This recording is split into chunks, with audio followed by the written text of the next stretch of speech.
ये तो हम सभी जानते हैं कि भगवान श्री कृष्ण के प्रिय भक्त उन्हें प्रेम से कई नामों से पुकारते हैं, जैसे कि श्याम मोहन, मुरली मनोहर, कृष्ण, लड्डू गोपाल, बंसीधर, कान्हा जैसे कई नाम शामिल हैं।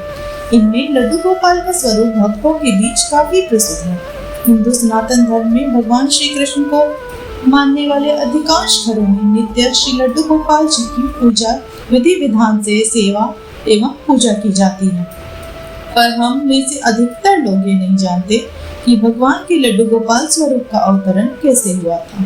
श्री राधे राधे मेरे प्रिय साथियों, आज मैं आपको सुनाने जा रही हूँ एक बहुत ही रोचक कथा, जिसमें हम ये जानेंगे कि भगवान श्री कृष्ण का नाम लड्डू गोपाल क्यों और कब पड़ा था। तो दोस्तों, बात उस समय की है जब ब्रजभूमि में भगवान श्री कृष्ण के कुंभनदास नामक एक परम भक्त रहते थे। वे भगवान से अति प्रेम करते थे और नित्य पूजा एवं सेवा करते थे। उनको भोग लगाते और एक पल भी उनका साथ नहीं छोड़ते थे। कुंभनदास का एक पुत्र रघुनंदन भी था। कुंभनदास हर वक्त कृष्ण की भक्ति में लीन रहते और पूरे विधि विधान से भगवान की पूजा और सेवा किया करते थे। वे उन्हें छोड़कर कहीं नहीं जाते थे ताकि उनकी सेवा में कोई कमी न रह जाए। पर एक दिन वृंदावन से उनके लिए भागवत कथा करने का न्योता आया। पहले तो कुंभनदास ने जाने से मना कर दिया, पर आसपास के लोगों के समझाने पर कि भाई भागवत कथा के लिए क्यों मना करते हो, जबकि वहाँ के लोग भी तो भक्ति का आनंद उठाने के लिए आतुर होते होंगे। अतः कुछ सोच विचार करने के बाद वे कथा में जाने के लिए तैयार हो गए। उन्होंने सोचा कि घर पे भगवान की सेवा की सारी तैयारी करके वे रोजाना कथा करने जाएंगे और वापस लौट आएंगे, जिससे भगवान की सेवा का नियम ही नहीं छूटेगा और कथा भी हो जाएगी। उन्होंने अपने पुत्र रघुनंदन को समझा दिया कि वे भोग तैयार कर चुके हैं, उसे बस समय पर ठाकुर जी को भोग लगा देना है। इसके बाद से वे वहां से प्रस्थान कर दिए।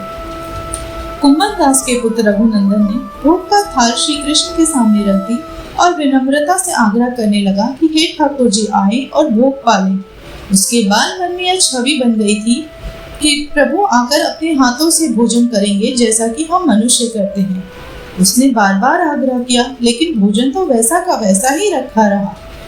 प्रभु आए ही नहीं। अब रघुनंदन उदास हो गया और रोते हुए पुकारा, हे श्री कृष्ण अब तो आ जाओ, हे प्रभु अब तो भोग पालो।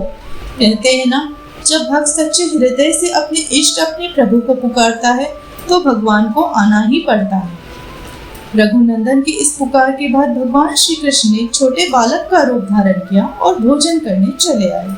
जब कुंभनदास ने घर आकर रघुनंदन से प्रसाद मांगा तो उसने क्या दिया, ठाकुर जी ने तो सारा भोजन खा लिया। कुंभनदास को लगा बच्चे को भूख लगी होगी, उसी ने सारा भोजन खा लिया होगा और अब पिता के डर से झूठ बोल रहा है। लेकिन अब तो ये रोज की कहानी हो गई थी। जब भी कुंभनदास घर आते और प्रसाद मांगते, रघुनंदन कह देता कि सारा प्रसाद तो ठाकुर जी खा गए। अब कुंभनदास को शक होने लगा था, तो उन्होंने एक दिन लड्डू बनाकर थाल में परोसी और कथा में जाने के बहाने से घर से निकल गया। किंतु एक छोटी सी खिड़की से छुपकर देखने लगा कि रघुनंदन हर रोज आखिर करता क्या है। उसके चले जाने के बाद बेटे रघुनंदन ने हर रोज की तरह भगवान कृष्ण को भोग पाने के लिए पुकारा तो वह बालक स्वरूप में प्रकट हो गए और लड्डू खाने लगे। यह देखकर कुंभनदास अचंभित हो उठा। उससे रहा न गया और वहां से दौड़ते हुए आकर प्रभु के चरणों में गिरकर याचना करने लगा। उस समय कृष्ण के एक हाथ में लड्डू था और दूसरे हाथ वाला लड्डू मुख में जाने ही वाला था कि उन्होंने एकदम से मूर्ति का रूप धारण कर लिया। उस घटना के बाद से ही हम उनके इस बाल स्वरूप की पूजा करते हैं और उन्हें लड्डू गोपाल के नाम से जानते हैं।